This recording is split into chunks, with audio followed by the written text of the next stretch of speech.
그 다음에 히브리서 9장 22절 제가 먼저 읽고 말씀드리겠습니다. 히브리서 9장 22절 율법을 좇아 거의 모든 물건이 피로서 정결케 되나니 피 흘림이 없은즉 사함이 없느니라. 피가 흘려져야 죄 사함 받을 수 있다고 배웠습니다. 그런데 피를 흘리지 않고도 죄를 사함 받을 수 있는 구절이 있어서 어떤 뜻이 있는지 자세히 알고 싶습니다. 그러면서 창세기 3장 22절 그리고 이제 이사야 6장 6절 7절 이제 그리고 스가랴 그리고 이제 레위기 5장 소제물에 이제 소제물을 이제 하나님께 드려서 축제 받는 거 이제 이런 등등 얘기를 하고 있습니다. 그러니까 분명히 죄는 피가 흘려져야 사해진다고 되어 있는데 성경에 죄 사하는 얘기 같은 것이 나와 있으면서도 꼭 피하고 연결 안 시켜된 구절들이 있다 그 말입니다. 이게 어떻게 된 거냐는 질문입니다. 한번 생각해 보겠습니다. 히브리서 9장 22절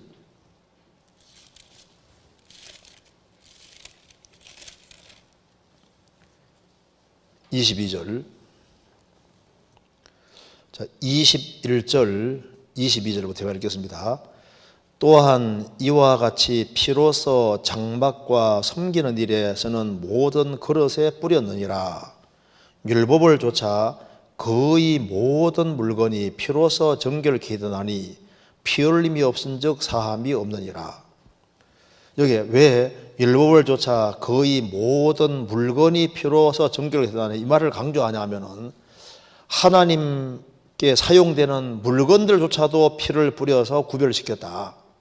일부는 물을 뿌린 것도 있습니다. 물로 정결케 한 것도 있는데 대다수의 경우는 다 피를 뿌려서 물건들조차도 구별시켜 사용했다. 이걸 강조하는 이유는 그 뒤를 강조하려고 하는 겁니다. 그러니까 사람이 죄를 지었을 때 피가 흘리지 않고서는 죄는 절대 안 사해지는 거다. 이걸 강조하려고 봐라. 너희들 심지어 물건에도 하나님께 사용되는 물건에도 피를 뿌려서 구별시켜서 하나님이 사용하지 않았느냐. 대다수 물건들도 그렇게 했고 일부만 물을 뿌리고 이렇게 했는데 물로서 깨끗하게 했는데 대다수의 것이 다 피로서도 정결케 된 걸 보지 않았느냐. 물건들도. 그러니 사람은 피가 안 흘려지면 죄가 안 사해지는 거다. 이렇게 아주 강하게 얘기를 하고 있습니다. 피가 흘려져야 죄가 사해지는 거다. 그런데 피를 흘리지 않고도 죄를 사함 받을 수 있다는 구절이 성경 군데군데 있는 것처럼 보여서 어떤 뜻인지 알고 싶다 이렇게 질문을 한 겁니다. 먼저 창세기 3장 22절 이 질문 보겠습니다. 창세기 3장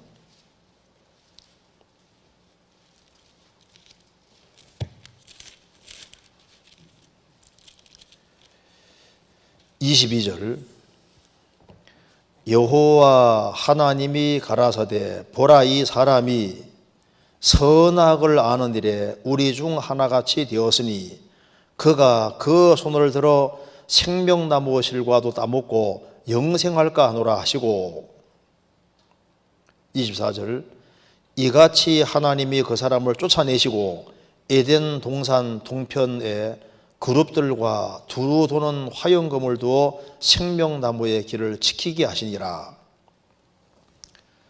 아담 하와가 죄를 짓고 난 이후에 하나님 말씀하셨습니다. 보라 이 사람이 아담이 선악을 아는 일에 우리 중 하나같이 되었으니 우리 중 하나 같다는 것은 삼일체 말하는 겁니다.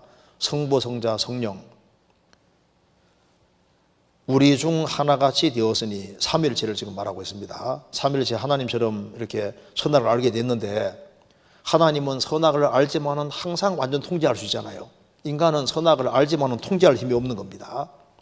선악을 아는 일에 우리 중 하나같이 되었으니 그가 그 손을 들어 생명나무의 실과도 따먹고 영생할까 하노라.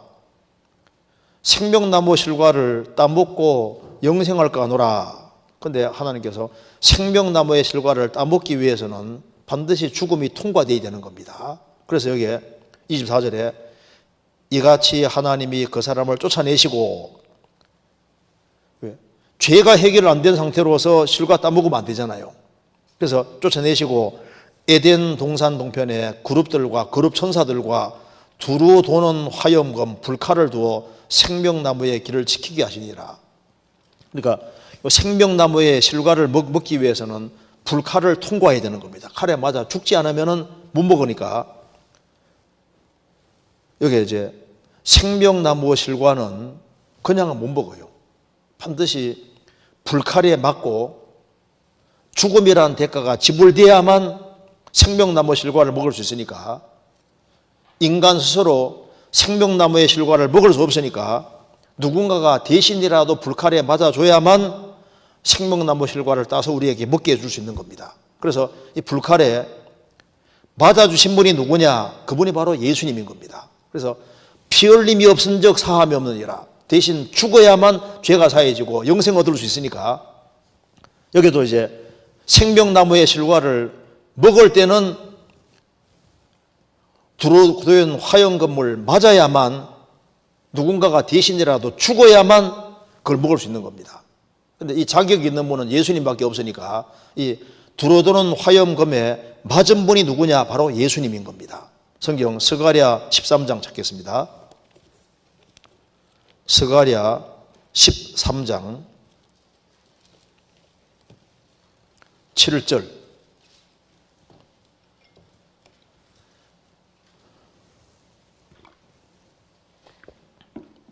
(1324페이지입니다) 만군의 여호와가 말하노라. 가라 깨어서 내 목자 내 짝된 자를 치라. 목자를 치면 양이 흩어지려니와 작은 자들을 위해는 내가 내 손을 들이우리라. 만군의 여호와가 말하노라. 가라, 바로 심판의 칼입니다. 가라 깨어서 내 목자 내 짝된 자를 치라. 참 놀라운 말씀입니다. 성부와 짝이 될 수 있는 분은 예수님밖에 없는 거예요. 그래서 태초에 말씀이 계시니라. 이 말씀이 하나님과 함께 계셨으니 이 말씀은 곧 하나님이시니라. 삼일체 하나님, 성자 하나님, 예수님 바로 내 짝된 자다가 말입니다. 성부와 짝된 자입니다. 그래서 내 목자 내 짝된 자를 치라. 그래서 빌립보서 2장에 말한 대로 예수님은 근본 하나님의 본체시나 하나님과 동등됨을 취약해서 여기지 아니하시고 오히려 자기를 비워 종의 형체를 가져 사람들과 같이 되었고 사람의 모양으로 나타나셨으니 자기를 낮추시고 죽기까지 복종하시고 십자가에 죽으심이라. 예수님은 근본 하나님의 본체시고 하나님과 동등된 분인데 동등됨을 취약해서 여기지 아니하시고 자기를 비워 종의 형체를 가져 사람들과 같이 되었다는 겁니다. 왜? 우리 대신 칼을 맞아주시려고. 그래서 내 짝된 자를 치라. 예수님은 성부와 짝된 자입니다. 그러니까 동등하신 분인 거예요. 내 목자 내 짝된 자를 치라. 목자를 치면 양이 흩어지려니와. 예수님이 십자가 짊어지고 지기 위해서 잡혀갈 때 예수님 제자들이 다 도망가 버렸지 않습니까? 여기 성경에 신약이 인용되어 있습니다. 작은 자들을 위해는 내가 내 손을 들이리라. 작은 자들이 바로 양입니다. 양. 주님의 양들. 예수님이 끌려가실 때 예수님 제자들이 흩어졌습니다. 그리고 그 예수님의 제자들을 가리켜서 양이라고 하고 작은 자들이라 했습니다. 작은 자들을 위해는 내가 내 손을 들이리라.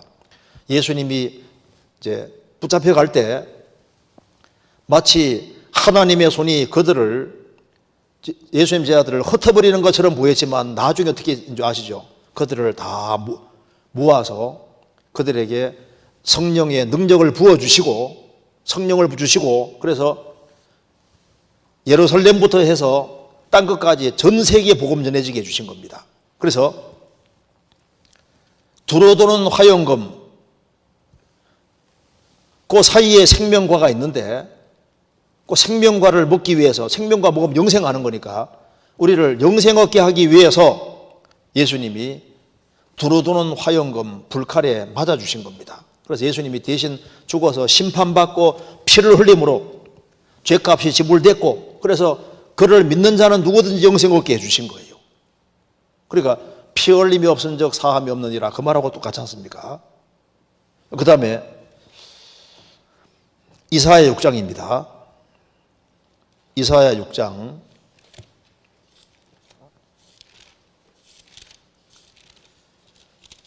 6장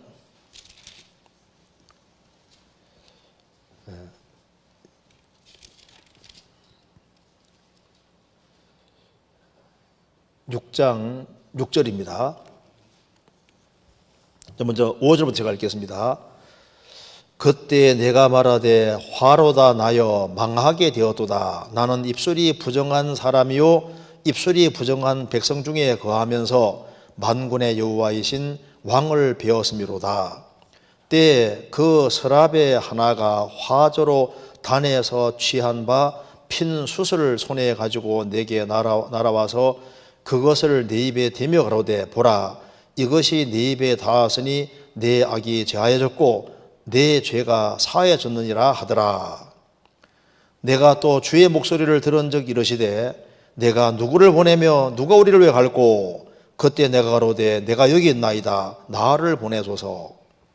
여기서 이제 아니 피 흘림이 없으면 죄가 사해지지 않는다고 했는데 여기서는 서랍 하나님을 가장 가까이 섬기는 서랍 천사 하나가 화저로 단에서 취한 숯불을 딱 핀 숯을 가지고 이사야 입에 딱 대면서 말하기를 이제 내 악이 제하여졌고 이것이 내 입에 닿았으니 내 악이 제하여졌고 내 죄가 사해졌느니라. 그러니까 피가 죄를 사하는데 핀 숯이 입에 닿으니까 핀 숯이 너의 악을 죄하고 내 죄가 사해졌다 하니까 이게 이해가 안 된다 그 말입니다. 근데 성경 자세히 읽어야 됩니다. 거기에 6절에 그때 그 서랍 하나가 화저로 단에서 취한 바 핀수 손에 가지고 어디에 단에서 단이 뭐 하는 곳인지 아시죠? 짐승 죽이는 곳이잖아요. 그 단이 바로 십자가 그림자입니다. 그래서 이사야 선지자가 죄를 사함 받는 것도 재단에 주님의 재단에서 양을 죽이는 것처럼 십자가에서 죽는 것에 근거해서 죄가 사해지는 겁니다. 그런데 여기 왜 특별히 여기 화저로 단에서 취한 핀 숯불 하나 가지고 와서 기었고 그걸 가져와서 입에 갖다 대면서 왜 이걸 네 죄가 사해졌고 내 악이 제하여졌고 이것이 입에 닿았으니 내 악이 제하여졌고 내 죄가 사하였느니라 이렇게 강조하냐면 이게 이유가 있는 거예요. 이사야가 말을 아주 잘하는 사람입니다. 그는 자신이 하나님 앞에서 죄를 많이 지었는데 죄를 제일 많이 지은 건 말을 워낙 잘하는 사람이니까 그래서 구약 시대 때 선자 중에서 말을 제일 잘하는 사람 하면 누굽니까? 이사야입니다. 아주 말 주변이 아주 엄청 좋은 사람인 거예요. 성경에서 모세와 아론이 있을 때 뭐라 했습니까? 아론의 말 잘하면 안다 그러지 않습니까? 말을 정말 잘하는 사람이 아론인데 이사야도 아주 유창한 언변을 갖고 있는 사람입니다. 그래서 만군의 하나님 여호와를 비웠을 때 자신이 죄를 지었는데 특별히 입으로 많이 죄를 지었다는 것을 확실히 깨달은 겁니다. 그래서 5절에 보면은 그때 내가 말하되 화로도 나여 망하게 되었도다. 나는 입술이 부정한 사람이요 입술이 부정한 백성 중에 거하면서 만군의 여호와이신 왕을 배웠음이로다. 자신 가리켜서 나는 입술이 부정한 사람이요 입술이 부정한 백성 중에 거하면서 입술이 부정한 이스라엘 백성이 입술이 특별히 입으로 막 온갖 죄를 많이 지었는데 자신도 입술이 부정한 사람이다. 그러니까 사람이 죄 짓는 것 중에서 특별히 입으로 죄를 많이 짓는데 이사야는 하나님 앞에 딱 섰을 때 자신이 지은 죄 중에서 정말 죄 많은 것이 입으로 이것저것 뭐 하나님에 대해서 이것저것 뭐 많은 걸 얘기를 했는데 입으로 얼마나 죄를 많이 지었는지를 깨닫게 된 겁니다. 그런데 이제 이사야는 선지자로서 이제 하나님 말씀을 전해야 되는 거니까 하나님께서 이제 너는 너 입 가지고 말을 함부로 했는데 이제는 입을 구별시켜서 하나님을 위해 사용되어야 된다는 것을 말씀하기 위해서 특별히 제단에서 핀 숯을 가지고 와서 입에 딱 대면서 이것이 내 입에 닿았으니 내 악이 죄하여졌고 내 죄가 사해졌느니라. 무슨 말이냐면 이게 단에서 가지고 왔고 바로 죄가 사해지는 것은 특별히 십자가의 근거에서 제단의 근거에서 죄가 사해진다는 게 뭡니까? 예수님 피의 근거에서 죄가 사해지는 거고 너의 죄가 사해졌는데 특별히 입으로 지은 죄가 완전하게 죄졌다 그 말입니다. 그래서 입에다가 딱 갖다 댄 거예요. 그러니까 이제부터는 이 입을 가지고서 하나님 말씀을 전하는 데 사용하라. 그래서 내가 누구를 보낼꼬 누가 우리를 위해 갈꼬 하니까 이사야가 말했습니다. 나를 보내소서. 그래서 이사야 선지자는 오랫동안 하나님의 복음을 힘차게 전하고 나중에 죽을 때 어떻게 죽은지 전성이 나오잖아요. 통나무 속에다가 구멍을 파서 통나무 속에 이사야 선지자 집어넣고 톱으로 썰어서 이사야 죽였다고 합니다. 요한계시록 2장에 보면은 버가모 교회 감독 안디바 죽을 때 노소로 된 쇠 속에 사람을 딱 집어넣고 거기서 끓여서 태워 죽였잖아요. 그럼 거기서 너무너무 고통스러우니까 이제 그 점성 우 그러니까 이제 소가 우는 소리 그렇게 나게 만들어 놨습니다. 이사야 선지자는 끝까지 하나님 일에 충실하고 그 입으로 하나님 영광을 위해 살다가 간 겁니다. 그래서 여기에 제단 숯불을 특별히 입에다가 댄 이유는 그가 모든 죄를 사함 받았지만 특별히 입으로 지은 죄가 사해졌다는 것을 강조하기 위해 이렇게 한 거예요. 무슨 말이 되죠? 그러니까 사함 받는 것은 제단의 근거에서 사함 받는 겁니다. 제단. 그리고 이제 그 다음에 레위기 5장 보겠습니다. 레위기 5장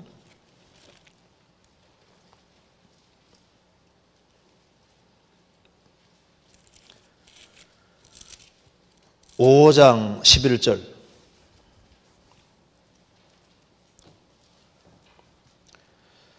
만일 힘이 산비둘기 둘이나 집비둘기 둘에도 미치지 못하거든 그 범과를 인하여 고운 가루 에바 10분의 1을 예물로 가져다가 속죄 제물로 드리되 이는 속죄제인즉 그 위에 기름을 붓지 말며 유향을 놓지 말고 그것을 제사장에게로 가져갈 것이요 제사장은 그것을 기념물로 한 움큼을 취하여 단 위에 여호와의 화제 위에 불사를 지니 이는 속죄제라. 여기 속죄제, 죄를 사하는 제사인데 너무너무 가난해서 죽일 수 있는 그 재물이 아무것도 없는 거예요. 그래서 산비둘기나 집비둘기에도 미치지 못한다 그 말입니다.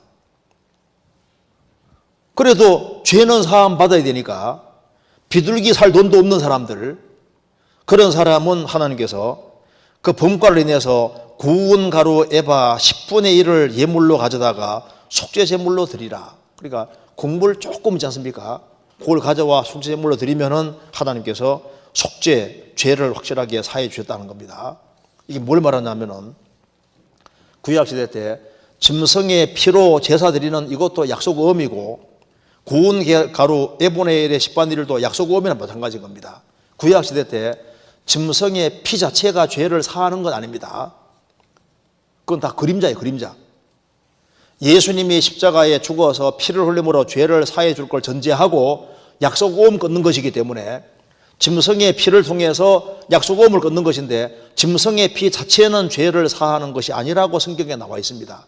그건 다 그림자고 결국은 예수님 피가 사하는 것이라고 말씀하셨기 때문에 예수님이 피를 안 흘려주면 다 부도 나버리는 거예요. 성경 써보시겠습니다. 히브리서 10장입니다. 히브리서 10장 4절 찾겠습니다. 이는 황소와 염소의 피가 능히 죄를 없이 하지 못함이라. 황소와 염소의 피는 죄를 없앨 수 없다 그 말입니다.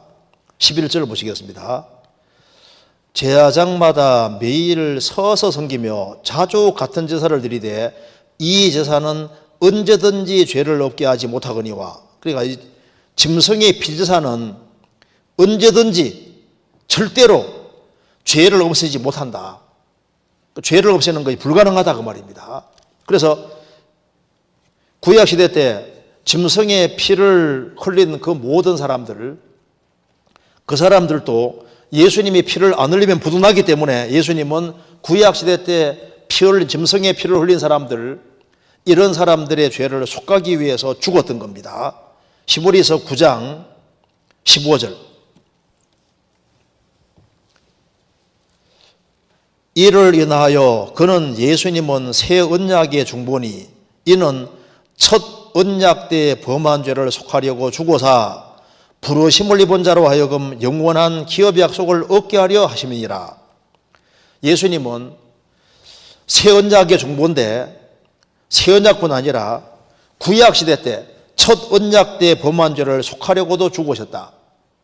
그래서 구약 시대 때 부르심을 입은 자들, 짐승의 피를 흘리면서 오실 메시아를 바랐던 사람들, 공물을 에바나의 10분의 1을 드리면서 오실 메시아를 바라고 주님이 대신 죄를 처리해 줄 걸 믿었던 사람들, 그 사람들도 예수님이 죄값을 지불함으로 그들도 영원한 기업의 약속을 얻게 됐다 그 말입니다.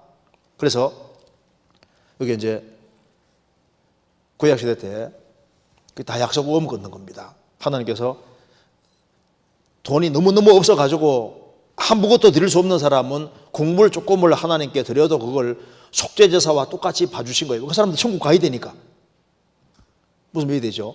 그러니까 짐승 피가 아니라 곡물을 드려서도 그것을 하나님께서 예수님이 대신 죽어줄 것을 믿는 것으로 받아주셨다 그 말입니다. 이거 이해되시죠? 그러니까 전부 다 피 흘림이 없은 적 죄 사함이 없다는 말이 맞는 거예요.